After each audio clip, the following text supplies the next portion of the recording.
Hi అందరికీ నమస్కారం. Welcome to our channel. ప్రస్తుతం మనతో పాటు గెస్ట్గా ఉన్నారు షణ్ముఖ్ గారు. సార్ నమస్తే అండి. నమస్తే సార్, వైఎస్ షర్మిల గారు వైఎస్ జగన్మోహన్ రెడ్డి గారిని ఉద్దేశించి అలాగే వైఎస్ఆర్సీపీ పార్టీని ఉద్దేశించి కొన్ని వ్యాఖ్యలు అయితే చేశారు. అవేంటి, ఎందుకు అలా అన్నారు? షర్మిలమ్మ రాజశేఖర రెడ్డి గారు బిడ్డే, జగన్మోహన్ రెడ్డి గారు రాజశేఖర రెడ్డి బిడ్డే. మరి వీళ్ళిద్దరిలో ఎవరు నిజమైన వారసులు రాజశేఖర రెడ్డికి అనేది వారు దోబూచులాడుకునేటువంటి పరిస్థితి. మీరేం చెప్తారు? ఇప్పుడు మాది రాయలసీమ ప్రాంతమే కాబట్టి ఇద్దరు రాజశేఖర రెడ్డి బిడ్డలని నేను చెప్తాను. ఎందుకంటే కన్నపేగు బంధం అనేది ఒకటి ఉంటుంది. ఈ రోజు ఆస్తుల విషయమో లేకపోతే ఇంకోటో వాళ్ళ మధ్య రక్త సంబంధం మధ్య విభేదాలు వచ్చాయి. వాళ్ళిద్దరికి ఏ రోజైనా ఒకటైతారనేది మా ప్రాంత ప్రజలకు బాగా తెలుసు. ఈ రోజు దోబూచులాట ఆడుకున్నా సరే, ఈ రోజుకి ఆస్తులు పంపిణీ జరగకపోయినా ఏదో ఒక రోజు ఆస్తులు పంపిణీ షర్మిలమ్మ అడిగిన దానికంటే జగన్మోహన్ రెడ్డి గారు ఎక్కువ ఇచ్చేస్తే వాళ్ళు ఒకటైతే ఈ రోజు నువ్వు అడిగినటువంటి ప్రశ్నకు అర్థం ఉందా? ఫోర్కాస్టింగ్ అంటే ఒక దూరదృష్టితో ఆలోచన చేస్తే ఇక్కడ ఏమవుతుందంటే, నిజంగా వారు రెండు పార్టీలను, కాంగ్రెస్ పార్టీ వాళ్ళకు అసలు వాళ్ళు ఈ రోజు ఆ స్థాయిలో ఉన్నారు అంటేనే కాంగ్రెస్ పార్టీ వల్ల. మరి అదే కాంగ్రెస్ పార్టీలో పిసిసి అధ్యక్షురాలుగా షర్మిలమ్మ ఉన్నది. మరి మరొక వైపు అదే కాంగ్రెస్ పార్టీ నుంచి బయటికి వెళ్ళి కాంగ్రెస్ పార్టీ అధిష్టానమైనటువంటి సోనియా గాంధీని ఢీకొట్టి కనీవినైన విధంగా దేశ చరిత్రలోనే 5,45,000 మెజారిటీ పార్లమెంటు స్థానంలో తెచ్చుకున్నటువంటి జగన్మోహన్ రెడ్డి గారు వెన్నుపోటు పొడిచి పార్టీ పెట్టిన మాసం అందరికీ తెలుసు. మరి ఈ రోజు వైఎస్ఆర్సీపీకి ఉన్నటువంటి ఓటు బ్యాంక్ అంతా కాంగ్రెస్ పార్టీదేగా. దళితులైనా, ఎస్సీలైనా, ఎస్టీలైనా, మైనారిటీలైనా, ముస్లింలైనా, రెడ్డి సామాజిక వర్గమైనా సరే, వైఎస్ఆర్ కాంగ్రెస్ ఓటేసే వాళ్ళంతా జగన్మోహన్ రెడ్డి గారికి ఓటు వేసే వాళ్ళగా.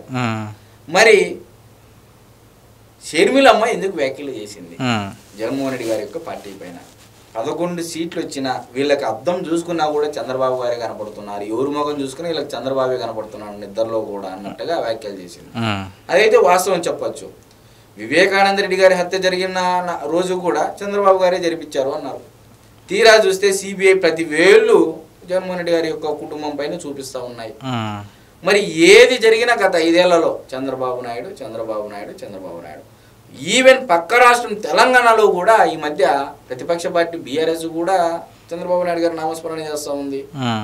అధికార పక్షమైనటువంటి రేవంత్ రెడ్డి గారు కూడా చంద్రబాబు గారి నామస్మరణ చేస్తున్నారు. మల్లు బట్టి విక్రమార్క హెచ్సియు ల్యాండ్స్ విషయంలో.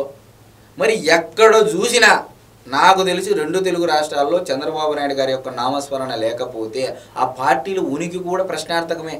ఏదో రకంగా విమర్శ చేయాలా, గుడ్డ కాల్చి ముఖానేయాలా అనే తరహాలు షర్మిలమ్మ జగన్మోహన్ రెడ్డి గారి యొక్క పార్టీ పైన విమర్శలు చేసిన మాట అయితే వాస్తవం అని చెప్పేసి కూడా ఎద్దేవా చేశారని కూడా మనం చెప్పవచ్చు. మరి కాంగ్రెస్ పార్టీ వక్ఫ్ బిల్లు విషయంలో వ్యతిరేకంగా ఓటు వేస్తే, మరి వైఎస్ఆర్సీపీ పార్టీ, మరి కాంగ్రెస్ మూలాలు ఉన్నటువంటి వైఎస్ఆర్సీపీ పార్టీ లోక్సభలో వ్యతిరేకంగా ఓటేసి, రాజ్యసభలో అనుకూలంగా ఓటేసి ముస్లిం సమాజానికి, ఇస్లాం సమాజానికి వెన్నుపోటు పొడిచారని చెప్పి కూడా ఆమె ట్వీట్ చేయడం జరిగింది, ప్రెస్ మీట్ ముందర మాట్లాడడం జరిగింది. మరి నిజంగా వీళ్ళకి చిత్తశుద్ధి, అంతఃకరణ శుద్ధి ఉంటే ఎందుకు లోక్సభలో ఒక రకంగా, రాజ్యసభలో ఒక రకంగా ఓటేశారు? విప్పు జారీ చేశామంటున్నారు. మరి విప్పు ధిక్కరించినటువంటి 7 సభ్యులను ఎందుకు సస్పెండ్ చేయలేదు అంటున్నారు. ఇదంతా రాష్ట్ర ప్రజలు ఆలోచించాల్సినటువంటి విషయాలు. కాబట్టి షర్మిలమ్మ కాంగ్రెస్ పార్టీ ఎదుగుతున్నటువంటి నేపథ్యంలో కాంగ్రెస్ పార్టీలో ఉన్నటువంటి బలమైన నాయకులను వైఎస్ఆర్సీపీ పార్టీ లొంగ తీసుకొని పార్టీలో చేర్చుకొని నయానో భయానో సామ భేద దాన దండోపాయాలు అన్నట్టు డబ్బులు ఇచ్చో, ఇంకోటి చేసో, ఇంకోటి ఇస్తావు, పదవి ఇస్తామని ఆశ చూపించో మొత్తానికి పార్టీని బలహీనపరచడమే. కాంగ్రెస్ పార్టీ ఎదుగుతుందని ఒక దురుద్దేశంతో చంద్రబాబు నాయుడు గారిని ఏది కనబడినా చంద్రబాబు నాయుడు గారి నామస్మరణ తప్ప కాంగ్రెస్ పార్టీ చేసినటువంటి ఆరోపణల మీద ఎక్కడ స్పందించిన దాఖలాలు లేవు. మీ ముఖాలు ఎప్పుడైనా అద్దంలో చూసుకున్నారని తీవ్రమైనటువంటి వ్యాఖ్యలు చేసింది షర్మిలారెడ్డి గారు. మరి నేను చెప్పేది ఏంటంటే, రాష్ట్ర ప్రజలు ఇద్దరు రాజశేఖర రెడ్డి బిడ్డలే, ఆ రక్తమే. కాబట్టి ఈ రోజు ఆస్తుల మధ్య దోబూచులాట ఉండొచ్చు. ఏదో ఒక రోజు వన్ ఫైన్ డే షర్మిలమ్మకు ఆస్తులు ఇచ్చేసి ఇంకా మనం అన్నా చెల్లి మనమంతా కలిసి ఉండాలనుకుంటే ఈ రోజు మీలాంటి జర్నలిస్టులు ఎవరైతే ఉన్నారో, యాంకర్లు ఎవరైతే ఉన్నారో అడిగినటువంటి ప్రశ్నలన్నీ వృధా కాక తప్పదు అని అయితే నేను చెప్తాను. ఓకే. సో చూద్దాం మరి ఏమవుద్దో. Okay okay, thanks. నమస్తే.